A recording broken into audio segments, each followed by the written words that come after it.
All right, Battletech enthusiasts, we've got an incoming mech versus mech question. Working our way through some mailbag here, through the comments. Fritz, can a Warhammer take on an Atlas? Warhammer versus Atlas. Now, there's a lot of what ifs when we go mech to mech. A lot of what ifs. But I want to kind of offer a template, some questions that I try to ask.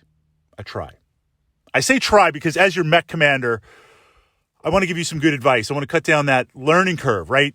The stuff that we're talking about, you can figure it out by playing 10 or 15 games. But if we can connect tactica-wise, and we can get that by listening, by giving you some ideas, or at least a checklist of what to look out for on the tabletop, if we can get that down to 5 games, 3 games, then that's good. But I will say, if you've had the chance to play with me, yes, tabletop glory. There are times that I know better. Fritz, don't do it. Don't do it. But I have to. Tabletop glory demands it. So the first thing, I put that out there to frame this question. Anytime it's mech versus mech, and there's a scale where one mech is, looking at the tech manual, superior to another, you got to keep the tabletop glory to a minimum. You got to keep the discipline there, because before we even go into the tactica, just on the technical readout, you've got less armor bubbles to fill in.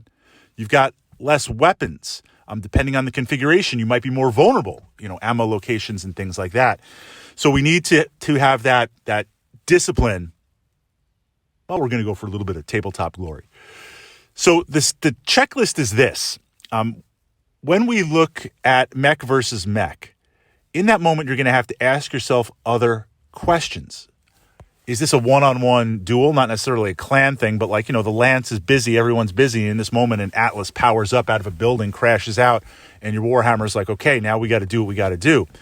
Are there other units helping it? We're just looking at one-to-one right now. And often what you see in Battletech, when you're playing with a lance or combined arms, one-to-one happens a lot.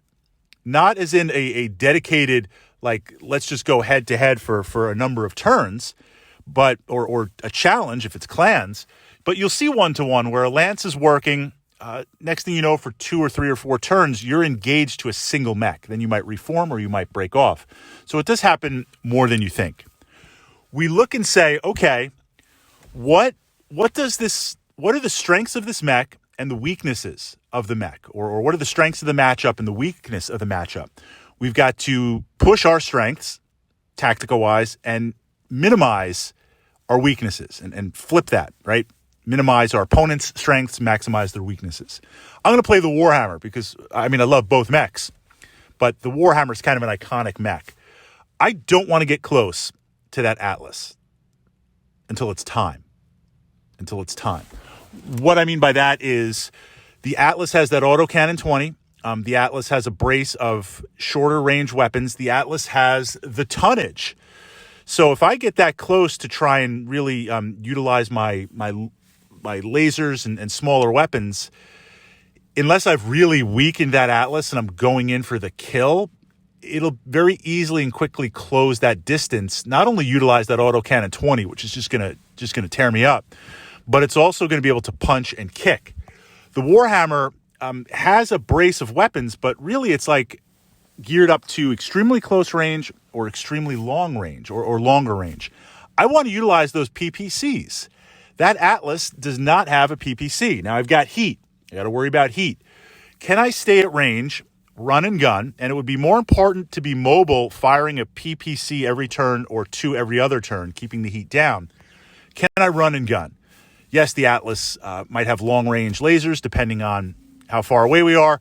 Yes, it's going to have that LRM pack, but I can consistently fire those 2 PPCs to try and start whittling it down. When I get to some internals or I've weakened it, that's when I'm going to want to close. And that's where I kind of have to make a choice. It's all or in the moment. Can I reasonably bring all of my weapons to bear? At this point, once you go to internals, especially if it's a good spot where I can get some crits and I'm going to try and finish it off, it's not so much a question of damage anymore. It's going to be a question of, can I just hit it with the machine guns? Can I hit it with the lasers? Can I just hit that internal, roll for crit, confirm crit, see the slot? I need to protect my legs.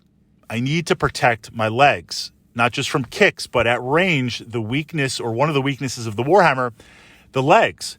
Can I utilize cover?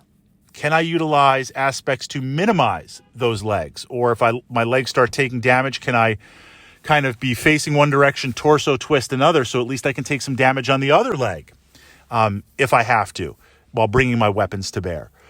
Questions like that, when you go mech to mech, that's what we want to ask. That is what we want to explore. And it's still going to be an uphill battle. Absolutely. I mean, you've got Inner Sphere, most powerful assault mech versus a solid heavy mech, but that jump is big. And you're going to need to keep the Tactica along with some lucky dice. Don't underestimate the dice to pull that off to beat an Atlas. But in the comments, your thoughts. Impossible? How many times out of 10 will that Atlas win? 7, 8, 6? I want to say maybe like 7. And that number, again, is like 7 out of 10. Will never tell me the odds. But looking at the difference in weapons and weight, you're picking, again, a solid mech versus one of the most powerful mechs. It's something to think about. It's something to explore, because as a mech warrior, especially in city fights, city tech, mechs powering up, you don't know what you're going to face. Tactica on the table, fluid mission goals. You don't know where things are going to shift. And you might be a Warhammer pilot and find yourself staring down an Atlas, like in that trailer video game that we never got, but it's still awesome. That's what we need to explore, and that's what we need to ask.